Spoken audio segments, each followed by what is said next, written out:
Hello, Aries. Welcome po sa inyong reading. So this is for Aries June 21st to June the 23rd reading, no? So para po sa mga bago, don't forget to click the subscribe button. Smash the like button. Comment below kung kayo po ay nakaka-resonate or hit the notification bell para po ma-notify po kayo every time na tayo nagre-release ng bagong video, no? So, Aries, kung gusto niyo po ng dalawang reading sa akin, meron din po tayo kabilang channel, that is Babaylan TV. Nagla-live din po tayo doon kung gusto niyo sumali, no? So, I want you to know, Aries, that this is a general reading. You may resonate with the entire reading or you may resonate with some bits and pieces of the reading. Take what's only yours. Simulan na natin, no? Aries. I feel like meron tayong issues when it comes to separation, no?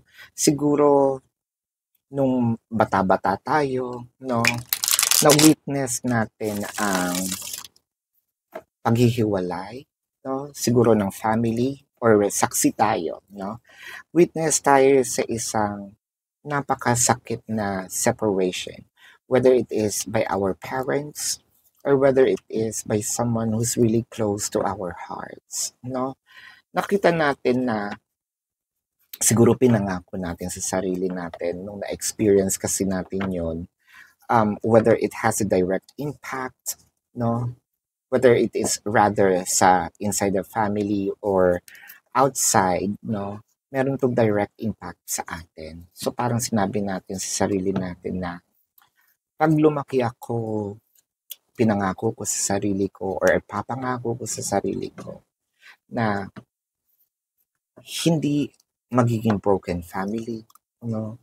Na hindi rin ako magja-jump into several relationships, no?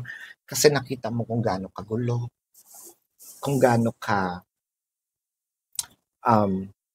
messy, no? Madaming naapektuhan. And probably what you are praying in here is makita mo ang sinasabi nating the one, ang taong destined, no? Para sa iyo. The Four of Cups, the Queen of Cups, and the Five of Wands. So, ang nakikita ko dito, Aries, is more of hindi man natin masyadong pinapakita, no? Sa ibang tao, sa sarili, sa kahit sa close friends natin. Pero deep inside, emotional tayo. Deep inside, medyo din choosy tayo, no? Pwedeng in the surface, yeah, I'm happy, I can get along with other people, ayan. Masaya naman akong kasama, that's for sure, di ba, Aries? Pero when it comes to relationship, parang mapili naman ako, no? Either may delikadesa ako or choosy talaga ako, no? Meron akong sarili kong standards, no, when it comes to relationship, and that's probably the reason why hindi masyadong nagtatagal. No, kasi pag nakakita ko ng red flags, I'm calling, no? I'm calling my person out. So, sabihin natin na hindi ka uubra sa akin. Kung matigas ang bungo mo, mas matigas ang bungo ko, no? And I feel like merong konting away ngayon sa inyong relationship, no? Wow. And I think one of the reason here is you might feel that or baka nararamdaman mo to or meron ka ng proof that you might be in a third party situation or feeling mo merong kaagaw, no? So kaya ganun na lang din ang kaba. Ayaw mo bang isipin with the Four of Cups, no? Ayokong isipin pero nandun tayo sa iba yung pakiramdam ko eh. Kasi nawawala na yung, hinahanap ko na kung nasaan yung laman ng cup na hawak ko with the Queen of Cups. Um, Kailangan pa ako, no? Tumayo sa aking trono at ipaglaban. And for a few numbers of you, Aries, ginagawa nyo na. For a few numbers of you, medyo nasa, nandun tayo sa side na, hindi ko pa sure. Pero there's something changed.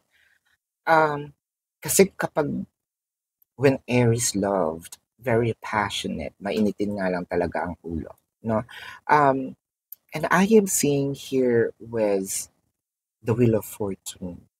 Siguro nakapag-invest na rin tayo ng time, energy, effort. Investment is not always monetary wise. Pwedeng yes, no? Or pwedeng this is a combination of sandali, ang tagal na naman namin magkarelasyon, ngayon ko pa ba ito i-give up, no? Marami na rin nangyari sa amin, ngayon ko pa ba i-give up? Now let's clarify the 5 of Wands. Wow, the 7 of Swords talaga and the Ace of Wands. So, I'm saying earlier na baka naiisip nyo na nasa third party. Now, I can prove na you might be in a third party situation because of the Seven of Swords. Seven of Swords is a sneaky person. It also represents a thief in the night, no? So, pwede sigurong merong kang nakikita, either nakita mo CCTV or puslet itong person mo. And you feel like this person of yours is doing something behind your back, no? Parang pakiwari mo, nabababoy ako, no? Parang pakiwari mo, masyado akong minamaliit, no? Ang aking kakayahan. So you're asking questions with the Moon card, and I feel like with the Wisdom, no, hindi naman kasi gagawa ng isang action, no, si Aries nang hindi niya pinag-isipan. Well, some other chances are because of the fiery energy, fire signs. Pero most likely, ginagamit ni Aries most of the time, no, ang kanyang utak. Minsan lang sumasablay sa pabigla-biglang desisyon. Pero most likely, ginagamit naman ni Aries ang intellect, no? What I am seeing in here is you're going to find out what at tatapusin mo ito, no? Ikaw mismo ang tatapos sa third party ng person mo.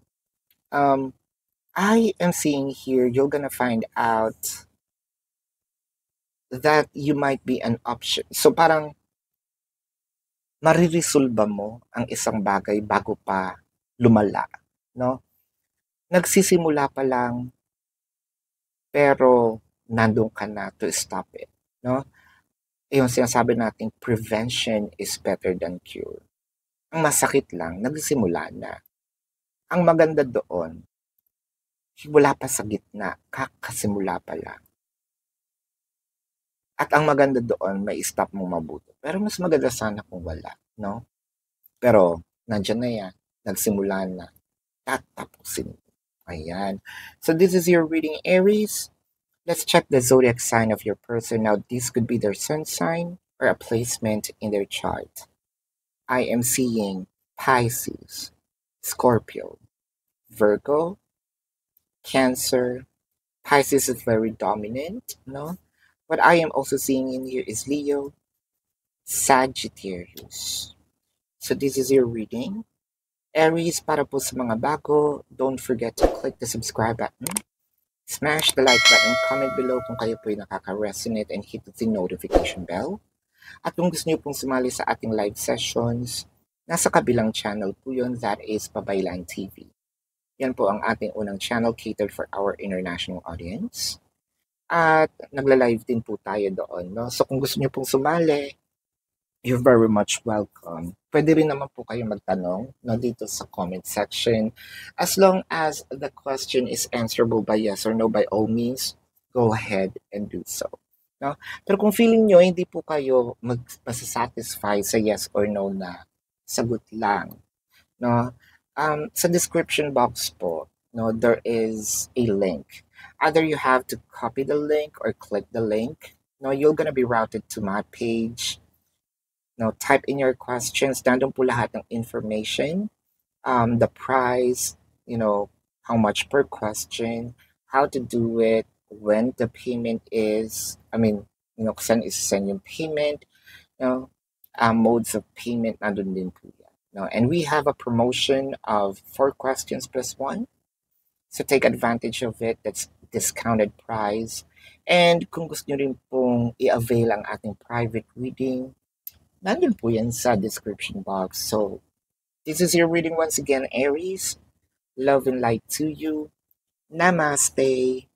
See you po no, sa susunod na reading. Paalam po muli, Aries. You want the best of my heart, you just